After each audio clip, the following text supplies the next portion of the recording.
Hello दोस्तों, स्वागत है आपके अपने YouTube channel play with maths पर। दोस्तों, इससे पूर्व कुछ टेक्निकल प्रॉब्लम और निजी समस्या के कारण मैं इस चैनल पर अवेलेबल नहीं हो पा रहा था।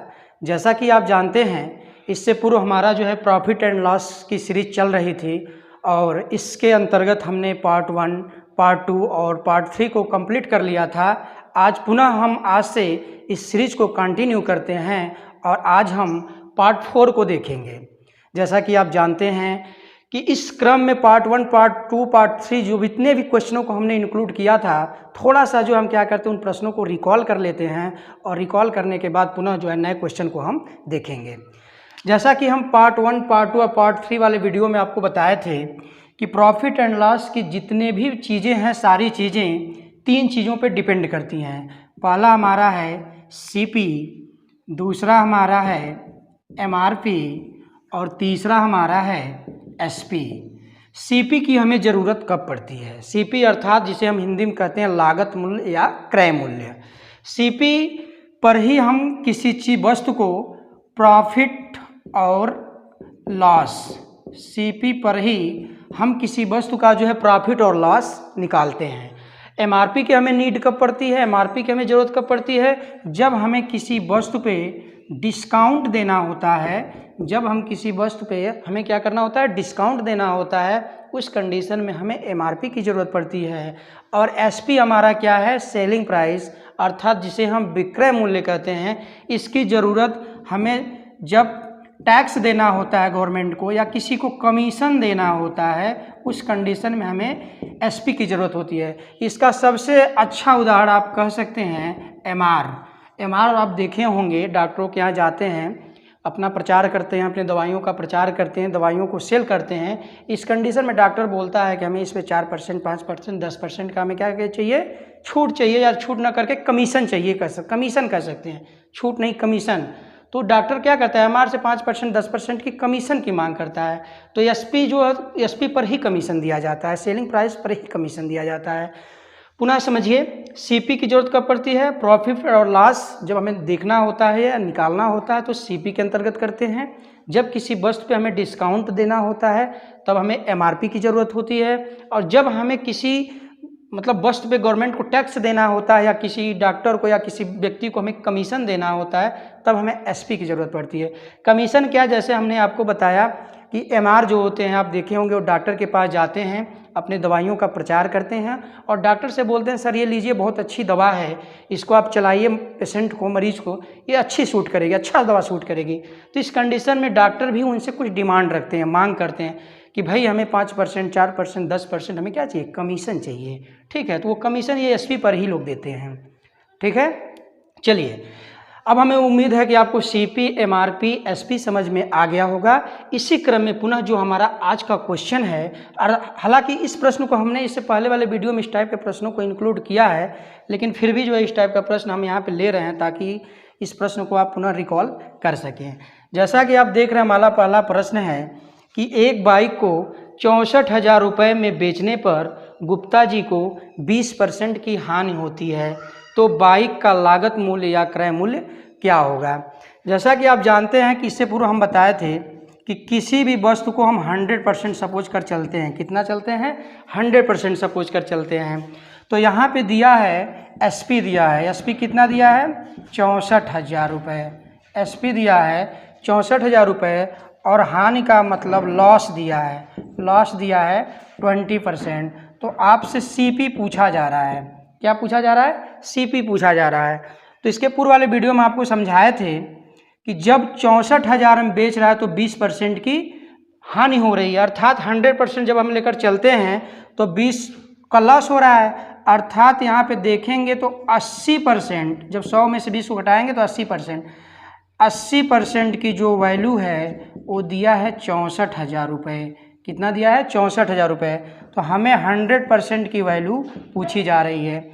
जब इसको आप यूनिटरी मेथड से करेंगे, ऐकिक नियम से करेंगे, तो आएगा 64,000 बटे 80, 100%। कट करिए इसको, 0 से 0 कट जाएगा, 8 8 64 हो जाएगा और 8 में डबल 0 800। 800 में जब 100 का आप गुणा करेंगे तो आएगा 80,000 रुपये। इस प्रकार इस क्वेश्चन का जो हमारा आंसर होगा 80,000 रुपये होगा। अर्थात जब हम बाइक को 64,000 रुपये में बेच रहे हैं तो 20% की हानि हो रही है, तो उस बाइक का जो क्रय मूल्य या लागत मूल्य होगा वो 80,000 रुपये होगा। चलिए पुनः दूसरा प्रश्न हम लेते हैं और देखते हैं उसको हम कैसे सॉल्व करेंगे, हल करेंगे। आप यूनिटरी मेथड से जितने भी प्रश्न को आप करेंगे तो वो प्रश्न सारे आपके हल हो जाएंगे। एक पुनः इसी टाइप के प्रश्न को हम ले रहे हैं, अब देखिए उसको हम कैसे करते हैं। चलिए सेकंड क्वेश्चन है हमारा कि एक व्यक्ति ने एक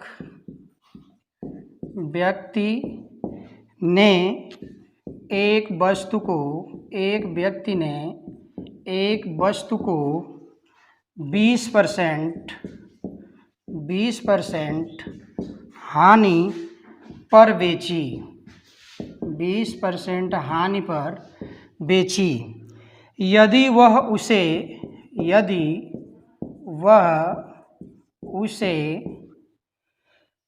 200 रुपये ज़्यादा में बेचता है तो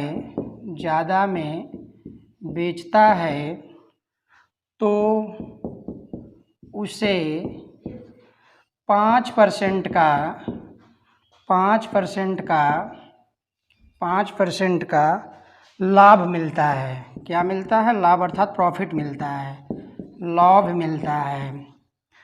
तो उस वस्तु का क्रय मूल्य क्या होगा या क्रय मूल्य कितना होगा? देखिए कैसे हल करेंगे इस प्रश्न को। हमारा प्रश्न है कि एक व्यक्ति ने एक वस्तु को 20% हानि पर बेची। यदि वह उसे 200 रुपये ज़्यादा में बेचता तो उसे 5% का लाभ मिलता, तो उस वस्तु का क्रय मूल्य कितना होगा? चलिए उसी मेथड से इसको भी करते हैं। देखिए यहाँ पे क्या हो रही है, एक वस्तु को कितने बेच रहा है? 20% हानि पर बेच रहा है। 20% हानि पर बेच रहा है, 100% मानेंगे और 100% 20 को घटाएंगे, अर्थात कितने बेच रहा है? 80% पे बेच रहा है।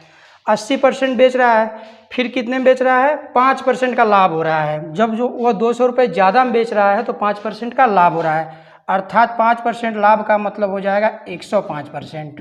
पुनः समझिए, जब 20% की हानि हुई यानी 20% हानि पर बेच रहा है यानी कि 80% पे बेच रहा है, और जब 200 रुपये ज़्यादा में बेच रहा है तो 5% का लाभ हो रहा है, अर्थात 105% बेच रहा है। आप देखेंगे कि 80 और 105% का जो डिफरेंस है वो हमारा 25% का डिफरेंस है। कितने का डिफरेंस है? 25% का डिफरेंस। और ये 25% ही डिफरेंस हमारा किसको शो कर रहा है? 200 को शो कर रहा है, अर्थात 25% की वैल्यू 200 रुपये दिया है और क्रय मूल्य हमारा 100% होता है। 100% की वैल्यू पूछा जा रहा है आपसे, तो इसको आप करेंगे एक एक नियम से, तो 200/25 गुणे 100 हो जाएगा। कट करेंगे आप इसको तो हो जाएगा 25 से कम 25 और 25/200। 8 का जब 100 में आप गुणा करेंगे तो आ जाएगा 800 रुपये। इस प्रकार आपका यही क्या होगा? आंसर होगा। अर्थात एक व्यक्ति ने एक वस्तु को 20% हानि पर बेची। यदि वह उसे 200 रुपये ज़्यादा में बेचता है तो उसे 5% का लाभ मिलता है, तो उस वस्तु का क्रय मूल्य कितना होगा? इस कंडीशन में उस वस्तु का क्रय मूल्य जो है 800 रुपये होगा। Okay friends, thank you.